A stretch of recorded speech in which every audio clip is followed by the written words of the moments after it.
નમસ્કાર, spark today ન્યૂઝમાં આપનું સ્વાગત છે. દર્શક મિત્રો, ગતરોજ જે વડોદરામાં સામેલધાર વરસાદની શરૂઆત થઈ હતી, 10 ઇંચ કરતાં વધુ વરસાદ વડોદરા શહેરમાં ખાબક્યો હતો. ત્યારે જે પ્રકારે પરિસ્થિતિ વડોદરામાં નિર્માણ થઈ છે, ફરી એક વખત પૂર જેવી પરિસ્થિતિ જોવા મળી રહી છે. વડોદરા શહેરના પૂર્વ વિસ્તારમાં જે પ્રકારે પરિસ્થિતિ જોવા મળી રહી છે, હજુ પણ આ વિસ્તારોના પાણી ઓસર્યા નથી.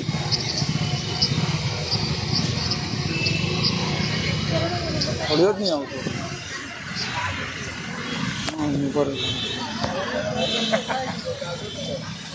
જે પ્રકારે વાત કરવામાં આવે તો વડોદરા શહેરમાં જે પ્રકારે 2017-18માં જ્યારે પૂર આવ્યું હતું ત્યાર ફરીથી 2024માં આ પરિસ્થિતિનું નિર્માણ થયું છે. અહીંના સ્થાનિક લોકો છે તેની સાથે વાત કરવાનો પ્રયત્ન કરીશું. બેન, શું તકલીફ પડી રહી છે? અમારા ઘરમાં એ તકલીફ પડી રહી છે કે આટલા જ વરસાદમાં અમારા ઘરોમાં ઘૂંટણ સુધી પાણી છે. અમે લોકો કમ્પ્લેન કરીએ છીએ તો એ લોકો અમને એવું જવાબ આપે છે કે અમે હમણાં તો નવી વરસાદી કાસ બનાવી છે, તમારા ઘરોમાં પાણી કેવી રીતે ઘૂસે? જોવા કોઈ કોર્પોરેશનનું કોઈ પણ જોવા નથી આવતું કે કોઈ ચૂંટાઈને આયલા પણ જોવા નથી આવતું. તો અમારે શું કરવાનું? અમારે દર સાલ અમારે નુકસાન જ વેઠવાનું. કઈ કમ્પ્લેન કરવા છતાં અમને લોકોને હેરાનગતિ થાય છે. કાલે વરસાદ વરસ્યો, આટલો બધો વરસાદ વરસ્યો, પાણીનો નિકાલ થયો છે? નથી થયો. હજુ અમારા ઘરોમાં એટલું જ પાણી છે સર. અમારે જવાબ કોની પાસે માંગવાનો? કમ્પ્લેન કરીએ છીએ તમને એવું કહે છે તમે ઓફિસ આવો ઘડીકમાં, કે છે ઓનલાઈન કરો ઘડીકમાં, કે છે આવું કરો. તો અમારે કરવાનું શું? અમે છોકરા લઈને ક્યાં જઈએ? આખી રાત અમે પાણીમાં બેસી રહ્યા છે.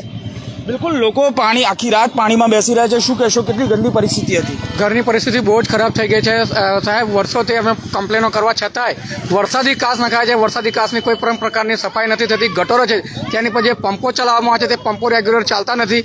એમના પંપો પર માણસો મૂકેલા હોય, રજાઓ પર હોય, કાં તો ભાગી ગયા હોય, પંપો નથી ચાલે. જેથી કરી ગટરો પણ ઉભરાઈ ગયા છે. પીવાના પાણીની અંદર ગટરોના પણ પાણી સામેલ થાય છે, જેનાથી રોગચાળો ફાટી નીકળે છે. અત્યારે નાના નાના બાળકો પણ અને તમામ માણસો અત્યારે અહીંયા આગળ કિશનવાડી વિસ્તારના માહિર હોલથી મને આજુબાજુના લોકલ વિસ્તારના પણ આજે નાના નાના બાળકો આજે પાણીની અંદર ખાટલા પર બેસીને એક કરી રહ્યા છે સાહેબ.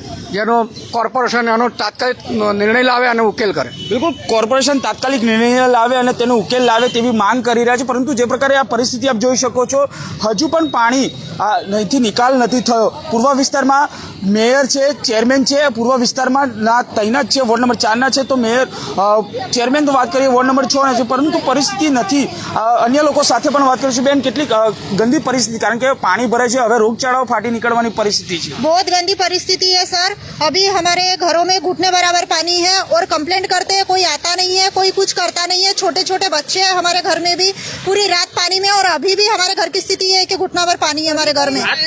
रात निकाली, कैसे निकाली? रात में बस यही पानी के अंदर रह के ऐसे ही निकाली है. खाना पीना तो नहीं खाया है रात में. अभी कॉर्पोरेशन से क्या अपने अपेक्षा है, क्या करेंगे? जो हम बस उनसे यही कर रहे हैं कि पानी का निकाल लावे किसी भी तरीके से, और ये पानी निकल सके. क्यों कि जो सब बाजू से पानी आता है और पूरा हमारे एरिया में पानी भरा रहा है और पानी अंदर आ रहा है पूरा घर के अंदर. બિલકુલ, પ્રી મોન્સૂનની કામગીરી જો ખરેખર થઈ હોત તો આ પ્રકારની પરિસ્થિતિ ના થઈ હોત. શું માનો છો, પ્રી મોન્સૂનની કામગીરી ખરેખર થઈ હોત તો શું માનો છો? આ પાણી ભર કોઈ જ કરતાં કોઈ જ કામગીરી ખાલી દેખાડવા માટે છે. બાકી જ્યારે પાણી ભરાય ત્યારે ખબર પડે કે એમની કામગીરી કેવી હોય છે. અત્યારે તમે જુઓ કે પાણી કેટલું બધું ભરાયેલું છે. કોર્પોરેટર બધા નેતાઓ ખાલી વોટ માગવો હોય ને ત્યારે વોટ માગવા માટે આવી જાય કે વોટ આપો, વોટ આપો. પણ જ્યારે આવું બધી પરિસ્થિતિ થાય, કુદરતી હોનારત, ત્યારે કોઈ જોવા આવતું નથી. અને મારે એમને ખાલી એટલું કહેવું છે કે તમે જ્યારે વોટ માગો છો, પ્રામાણિકતાથી જે તમે માગો છો, તો ત્યારે એટલું કામ બી તો તમે કરો પૂરેપૂરું. એક કામ પૂરેપૂરું કરવું નથી અને બસ ખાલી લોકોને દેખાડવા માટે કે અહીંયા ખોદ્યું છે અમે કામ કરીએ છીએ, અહીંયા ખોદ્યું છે અમે કામ કરીએ છીએ. જ્યારે વરસાદ પહેલાં બધું ભરી જાય એટલે માટી ઢીલી થઈ જવાની, એટલે બધું દબાઈ જવાનું. રોડની અંદર કૂવા બધા પડવાના. કોઈ જ કરતાં કોઈ કામગીરી બરોબર છે નહીં. એટલે અમને હવે ધીરે ધીરે છે ને વિશ્વાસ જ ઉઠતો જાય છે કે કોઈ કરતાં કોઈ નેતા કામ કરવા માટે છે નહીં. બસ ખાલી ખુરશીમાં બેસીને પંખા નીચે અમારા લોકોના ટેક્સના પગાર લેવા માટે એ બંધાયેલા છે. હવે શું કોર્પોરેશન પાસે શું આશા છે? આશા તો ખાલી એટલી છે કે જ્યારે તમે પ્રી મોન્સૂનની તમે જે કામગીરી કરો છો એ પૂરેપૂરી વ્યવસ્થિત થાય છે કે નહીં, એ પૂરી પહેલાં પોતે જાતે ઊભા રહીને ચકાસો, તો આવી બધી પરિસ્થિતિ ના થાય. એમાં કોઈ જ ખામી થઈ જાય કે કોઈ જ ગડબડ ગોટાળા થઈ જાય તો જ આવી બધી પરિસ્થિતિ ઊભી થાય.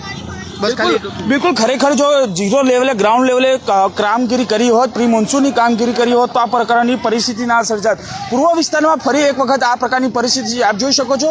જે પ્રકારે હજુ પણ સોસાયટીઓની અંદર આ પાણી ભરાયેલા છે. લોકો માંગ કરી રહ્યા છે કે આ પાણીનો નિકાલ ક્યારે થશે. દર વખતે જો આવી 10 ઇંચ કરતાં વધુ વરસાદ ખાબક્યો છે ત્યારે આ પ્રકારની પરિસ્થિતિ સર્જાય છે. અગાઉ પણ 2017-18ની અંદર આ પૂર જેવી પરિસ્થિતિ સર્જાઈ હતી અને પરિસ્થિતિનું નિર્માણ થયું. ત્યારે ફરી એક વખત 2024ની અંદર આ પરિસ્થિતિનું નિર્માણ થયું છે. ત્યારે ચોક્કસથી લોકો માંગ કરી રહ્યા છે કે આ પાણીનો નિકાલ ક્યારે થશે. સત્યતા એ વાતની પણ છે કે પૂર્વ વિસ્તારના મેયર છે, ચેરમેન છે, તેમ છતાં પણ પૂર્વ વિસ્તારમાં આ પ્રકારની પરિસ્થિતિનું નિર્માણ થાય છે. ત્યારે લોકો માંગ કરી રહ્યા છે કે હવે આ પાણીનો નિકાલ ક્યારે થશે. હજુ પણ આગળ જવાના પ્રયત્નો કરીશું અને ચોક્કસથી આ પરિસ્થિતિનું નિર્માણ જે પ્રકારે સર્જાયું છે. આજે તો જે નીચાણવાળા વિસ્તારો છે, નીચાણવાળા વિસ્તારોને સહી સલામત રીતે સ્થળાંતર કરવાની પરિસ્થિતિ સર્જાય છે. પરંતુ ચોક્કસથી જે વિકસિત વડોદરાની જો વાત છે તો વડોદરાના આ જે નીચાણવાળા વિસ્તારો છે હજુ પણ આજે મહાવીર 4 રસ્તા છે, વાઘોડિયા 4 રસ્તા છે, તમામ વૃંદાવન 4 રસ્તા, તમામ જગ્યાઓ પર પાણી ભરાયેલા છે અને હજુ પણ લોકો આમાંથી જ બહાર નીકળવાનો પ્રયત્ન કરી રહ્યા છે. કારણ કે આ પાણીનો હજુ પણ નિકાલ થયો નથી. એટલે ચોક્કસથી માંગ કરી રહ્યા છે કે આ તમામ લોકો આ પરિસ્થિતિમાંથી ક્યારે બહાર આવશે. વડોદરાવાસીઓ એક જ માંગ કરી રહ્યા છે કે આ પાણીનો નિકાલ ક્યારે થશે. મોટી મોટી વાતો કરવાથી કરોડોનો ખર્ચો કરવામાં આવ્યો છે પ્રી મોન્સૂનની કામગીરી પર. એટલે ચોક્કસથી તેને લઈને જ આ કામગીરી ખરેખર થઈ હોત. માત્ર કાગળ પર કામગીરી દેખાઈ રહી છે. જો ગ્રાઉન્ડ લેવલે આ કામગીરી થઈ હોત તો આ પાણી ભરાવાની સમસ્યા ના થાત. પરંતુ ચોક્કસથી આ સામેલા ધાર વરસાદ વરસવાથી વડોદરા શહેરની ફરી એક વખત પૂર જેવી પરિસ્થિતિ જોવા મળી રહી છે. હજુ પણ લોકો આ પાણીમાંથી જ જઈ રહ્યા છે અને લોકો ફસાયા છે.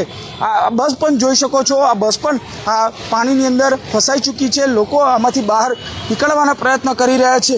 એક બાજુ બુલબાંગો પુકારી રહી છે વડોદરા મહાનગરપાલિકા કે પ્રી મોન્સૂનની કામગીરી 80થી 90% કરી દેવામાં આવી છે. પરંતુ જો ખરેખર કામગીરી થઈ હોત તો આ પરિસ્થિતિ ના સર્જાત. વડોદરા શહેરના આજવા રોડ પર આવેલું આ મહાવીર 4 રસ્તાથી સંગમ 4 રસ્તા એટલે ગધેડા માર્કેટ તરફ જવાનો જે રસ્તો છે હજુ પણ લોકોના ઘરમાં પાણી ભરાયેલા છે.